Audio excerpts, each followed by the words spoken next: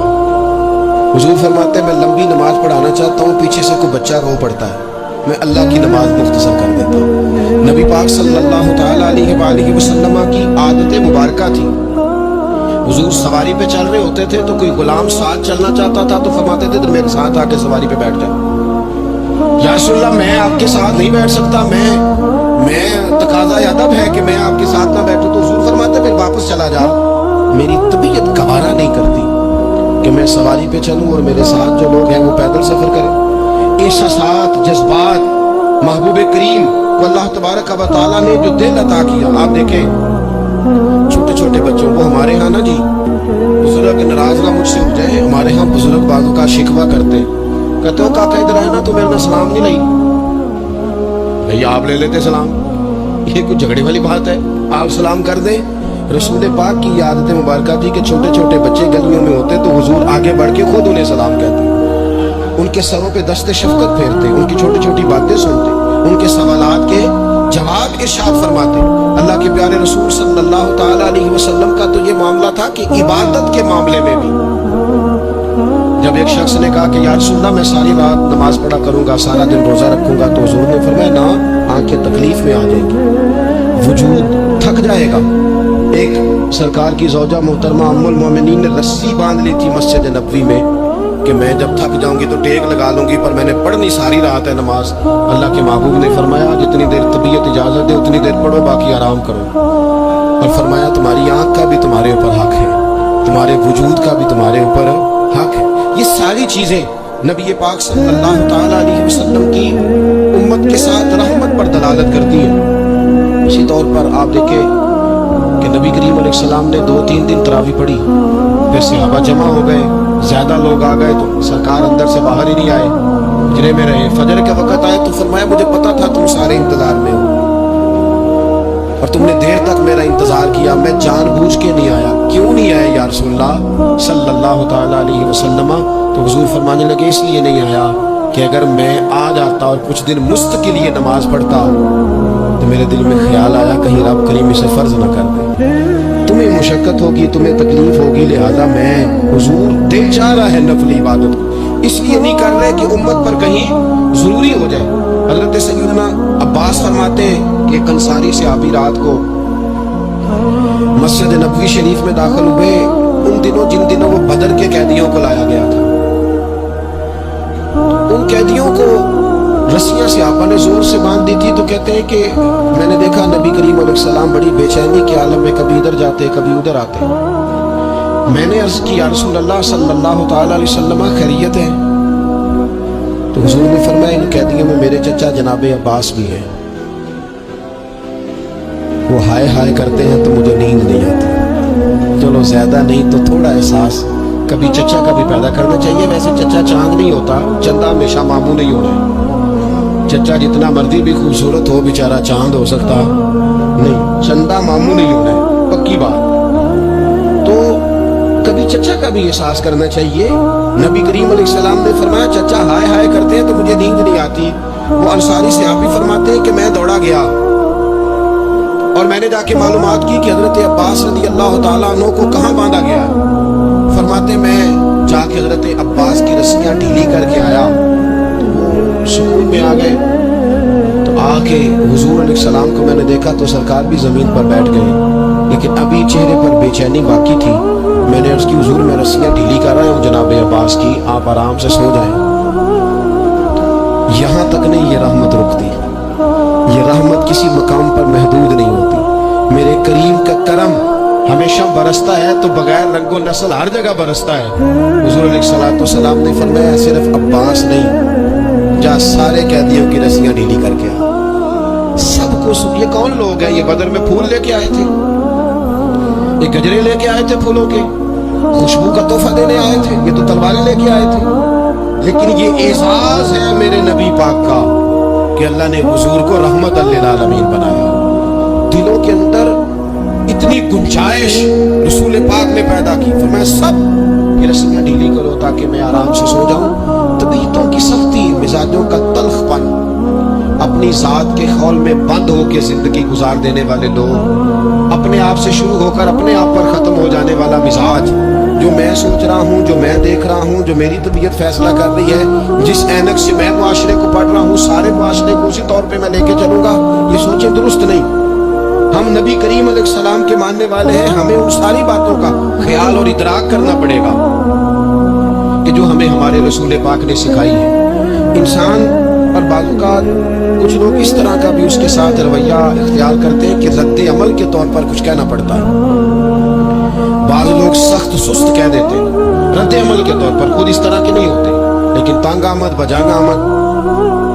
تو ایک دفعہ جب بڑی سخت تکلیف دی کفار نے تو صحابہ نے عرض کی یا رسول اللہ ان کے لیے دعا کریں یہ تباہ ہو جائیں، تو محبوب نے خود ان لفظوں کے ساتھ جواب دیا، فرمایا اللہ نے مجھے لعنت ملامت والا نہیں بنا کے بھیجا، مجھے رحمت للعالمین بنا کے بھیجا۔ ہر وقت تانے دیتے رہنا، ہر وقت کھڑے رہنا، یہ دیکھیں نا میرے ملک کا ماحول کیا بنا ہوا ہے، رائے کا اختلاف ہی ہے نا، لیکن جو دھینگا مشتی روز ہوتی ہے اور جو دھما چوکڑی روز مچائی جاتی ہے، روز جو نئی سے نئی کہانی پنپتی ہے، ملک کے اندر کوئی شخص ایسا نہیں رہ گیا، کوئی ادارہ ایسا نہیں رہ گیا جس کے بارے میں ہمارے دل بالکل صاف ہو، اس لیے کہ ہم نے مزاج اس طرح کا بنا لیا ہے، ہم نے اینک اس طرح کی لگا لی ہے، لہجے اس طرح کے بنا لیے۔ حضور سید عالم علیہ السلام نے ایک دن فرمایا تھا مجھے کسی صحابی کے بارے میں کوئی بات نہ پہنچانا، کسی کی غلطی آ کے ڈائریکٹ مجھے نہ بتانا، میرے سامنے کچھ بھی ایسا نہ کرنا۔ یا رسول اللہ کیوں؟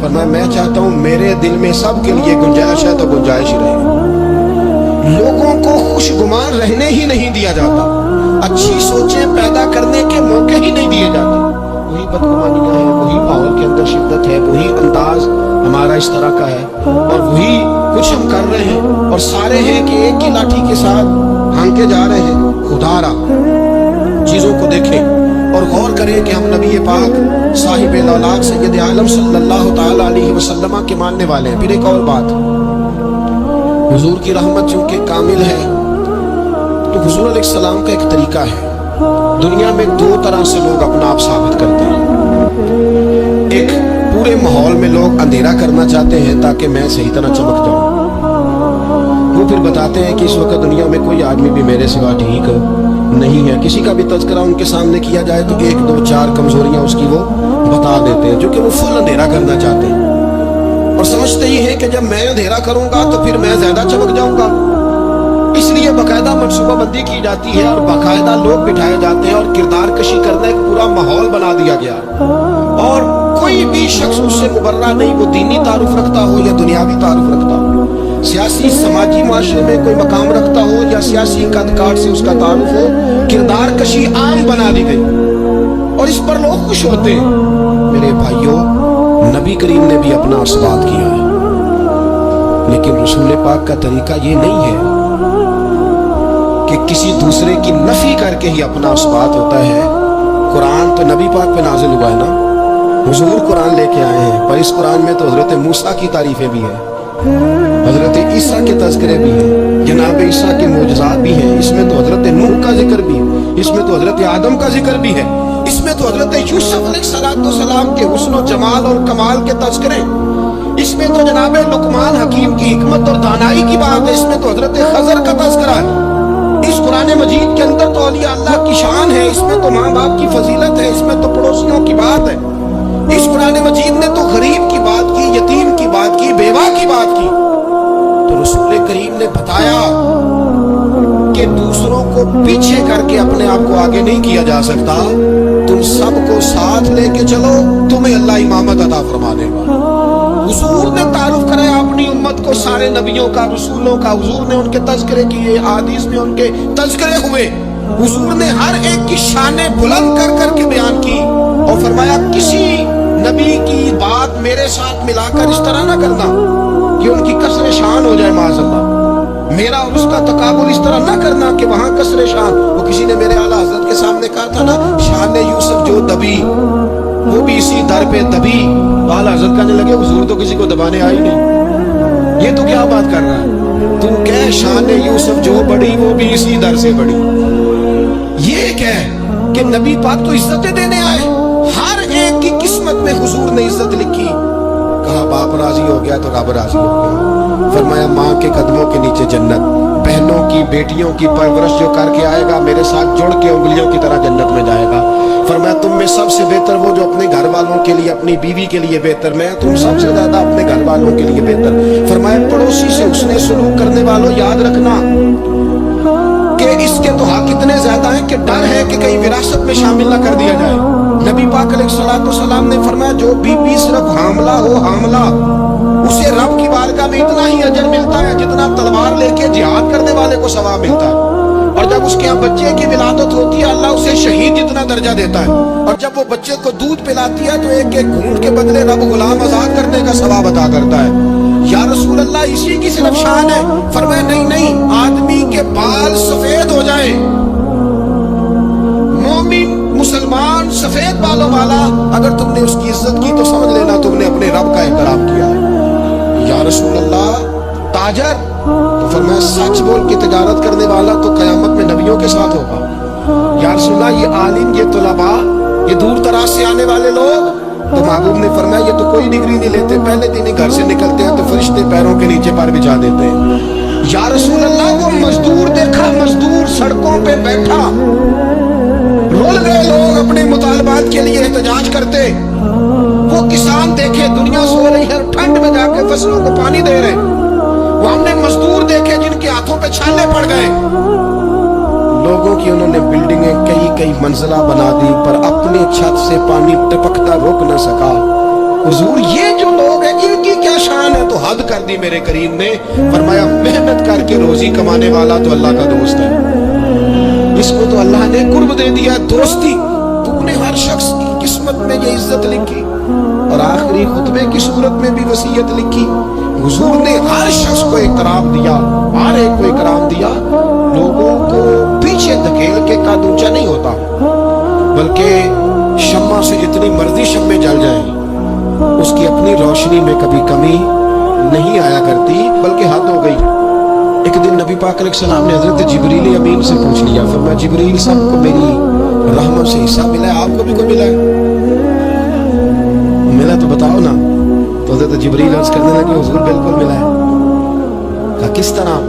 عرض کی یا رسول اللہ جب سے ابلیس کا انجام دیکھا تھا نا ڈر آتا تھا خدا جانے خاتمہ کس طرح کا ہو, لیکن جب آپ آئے, قرآن آیا اور قرآن میں حضرت جبریل کا ذکر آیا تو فرماتے ہیں میں سمجھ گیا اب اللہ نے کرم کر دیا ہے, اب طے کر دیا ہے کہ جبریل امین علیہ السلام کے جو اعزازات ہیں وہ ہمیشہ اعزاز ہی رہیں گے. نبی پاک کی رحمت سے ہر شخص کو حصہ ملا, حتیٰ کہ کفار کو, مشرکین کو, منافقین کو. رسول پاک علیہ السلام ہر ایک کے لیے رحمت بن کے تشریف لا, یہاں تک کہ جانور بھی حضور کے پاس آتے تھے تو اپنے دکھ سنا جاتے تھے. حضور تو ان کو بھی تھپکیاں دیتے, تسلیاں دیتے. حضرت انس بن مالک کہتے ہیں لوگوں مجھے وہ دن بھولتا ہی نہیں جس دن نبی پاک مکے سے ہجرت کر کے مدینے آئے تھے. لوگ گلیوں میں, چھتوں پہ, حضور کی اونٹنی کے گرد یا رسول اللہ یا محمدہ کی صدائیں ہم نے اپنے کانوں سے سنی. ایک بڑی شان رکھنے والا قبیلہ بنو نجار, اس کی بچیاں کونے میں تف لے کے بیٹھ گئی, کہنے لگی یہ نہ سمجھنا کہ ہم کوئی عام ہیں, ہم بہت بڑے خاندان کی بیٹیاں ہیں, لیکن آج یہاں اس لیے بیٹھی ہیں کہ دیکھو تو صحیح ہمارے پاس آیا کون ہے. وہ ننھی بچیاں جو بیٹھ کر وہاں دف بجاتی تھی وہ رسول پاک کی جانب اشارے کر کے گاتی تھی اور کہتی تھی ہم ہیں بچیاں نجار کے عالی گھرانے کی, ہمیں خوشی ہے آمنہ کے لال کے تشریف لانے, خوشی ہے آمنہ کے لال کے, بس رہے گا یوں ہی ان کا چرچا رہے گا یوں ہی ان کا, بڑے خاک ہو جائیں